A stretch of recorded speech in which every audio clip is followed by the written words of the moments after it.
Você sabe por que a eleição brasileira é tão cara? Por que custa tão caro para se alguém quiser ser um vereador, um prefeito, um deputado estadual, um deputado federal, ou até mesmo um senador, um presidente no nosso país, custa tão caro? Eu vou te falar isso, de que será que é a culpa, hein? Roda a vinheta.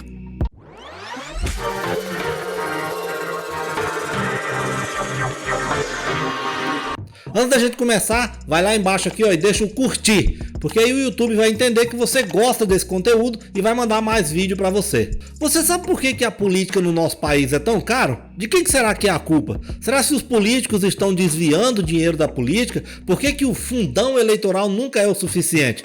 Éramos em 2 bilhões, agora teve o projeto para aprovar para quase 6 bi e o presidente vetou, mas corre o risco de subir para mais de 3 bi aí. Mas você sabe de quem é a culpa? Para que serve esse dinheiro? O que os políticos fazem com esse dinheiro? Eu queria trazer a atenção hoje para nós sobre as eleições brasileiras, por que elas são tão caras. Talvez seja algo cultural, né? Quando os portugueses chegaram ao Brasil ali, começaram a pegar as nossas riquezas em troco de migalhas. E isso ficou na cultura. Então hoje você não vê alguém falando assim, eu vou votar no melhor candidato. Você até vê, mas são poucas pessoas. Para ser candidato hoje a qualquer coisa no Brasil, você precisa de grupos te apoiando. Isso é assim em vários países, né? Mas no Brasil, a diferença é que no Brasil você precisa comprar esse grupo. Às vezes uma pessoa custa, para você ser vereador, ele vai custar para uma cidade de 7 mil, 10 mil habitantes, a pessoa quer 2 mil reais, 3 mil reais para apoiar. Eu tô falando desse de um apoio pequeno. Um apoio grande chega até a 10, 30 mil reais para um apoio, para uma candidatura a prefeito.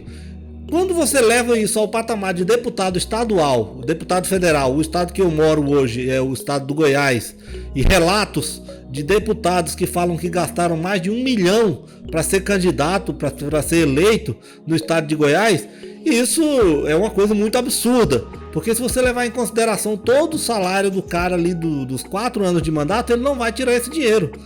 Isso encarreta a muitas coisas de corrupção em nosso país.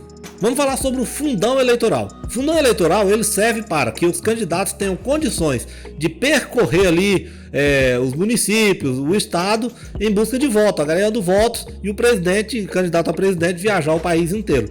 Eu sou a favor do fundão eleitoral, não no valor que eles querem aprovar, de 6 bilhões.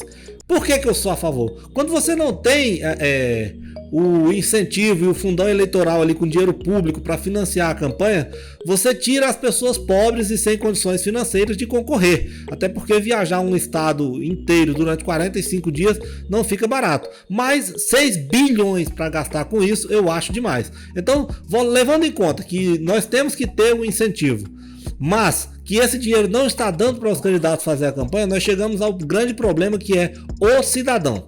O cidadão que muitas vezes critica ali os políticos por ser corrupto, por desviar dinheiro, mas ele não vota no candidato pelas suas propostas, e sim por quanto você vai me dar.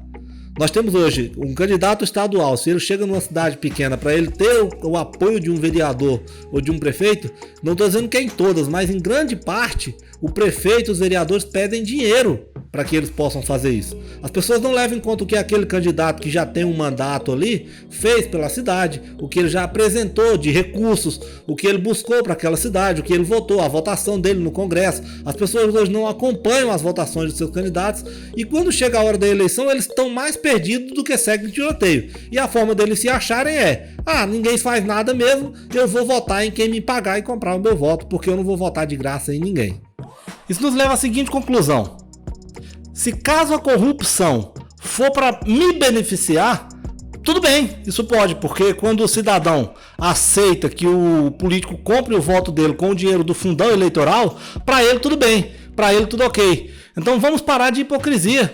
Tem muita gente aí querendo que os políticos sejam honestos, corretos, mas na hora de votar, não vota por projetos ou por resultados, e sim por quanto vale o seu voto. É como aquele cara que sai para viajar, reza a Ave Maria, o Pai Nosso, faz o sinal da cruz, mas durante 3 horas de viagem ele quebra todas as regras de trânsito, todas as leis do seu país e da sua Constituição, sem ao menos lembrar de Deus. Então é a mesma coisa, quando você vai votar vendendo o seu voto, não espere cobrar do candidato nada, porque o seu voto já foi comprado, o seu voto teve um preço. Você não tem autonomia para cobrar trabalho de alguém que comprou o seu voto. Se você concorda comigo que votar vendendo o voto é errado, você concorda que precisamos acompanhar os nossos parlamentares do poder legislativo e executivo. Para isso, eu queria indicar para vocês hoje aqui, existe o site, as redes sociais eles também estão lá, que chama Ranking dos Políticos. É isso mesmo, o Ranking dos Políticos, eu vou deixar na descrição aqui do vídeo para você acompanhar a votação dos políticos lá no Congresso. Ele, por enquanto, ele acompanha senadores e deputados federais. Para quando chegar a hora de você votar, você não ficar perdido e às vezes uma forma de equilibrar ali o seu voto seja vendendo o seu voto. O intuito desse vídeo é para que nós tenhamos mais atenção quando chamarmos apenas os políticos de corruptos.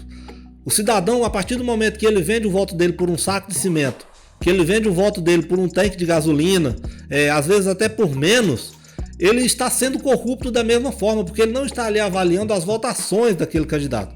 E por isso que em várias regiões do Brasil prevalecem coronéis que ficam ali parados os 3 anos de mandato, eles não fazem nada. E quando chega no ano de eleição, eles começam a trabalhar. E trabalhar como? Visitando municípios, comprando votos, comprando lideranças e as pessoas se vendendo por coisa muito menos do que às vezes um saco de cimento. E a outra dica que eu quero dar é quando você for acompanhar o seu líder que está pedindo para você votar em um candidato que ele está apoiando, pergunte a ele por que você está apoiando esse candidato. O que esse candidato fez, qual o legado desse candidato, o que esse candidato tem para apresentar que será bom para o meu município, para o meu estado e para o meu país. Não vote em alguém simplesmente porque o líder ali, o líder comunitário, o presidente do bairro, o pastor da sua igreja, o líder de alguma obra social ali está pedindo para você votar. Peça apresentação de requisitos, de histórico do candidato e pesquise na internet, vai lá no Ranking dos Políticos e pesquisa sobre esse candidato. Eu acredito que assim você terá um voto coerente, estará combatendo a corrupção e não somente ficar postando coisa na internet contra o fundão eleitoral. A partir do momento que o candidato não precisar gastar uma fortuna para ser eleito, ele não precisará do fundão eleitoral e com isso a eleição dele ficará mais barata, evitando assim que ele tenha que desviar dinheiro de algum lugar para poder repor aquele dinheiro que ele tirou dos bens dele para ser candidato. Mas fala para mim, na sua região tem candidatos desse tipo? Comenta aqui, deixa aqui nos comentários quais os critérios que você usa para votar nos seus candidatos. O que você busca mais? Se é honestidade, histórico, contra os privilégios, quais os projetos que ele já votou, qual a história dele como um trabalhador, o que esse cara já fez. Conta aqui. E não esquece de curtir o vídeo e se inscrever no canal, porque assim a gente continua crescendo e falando mais sobre política.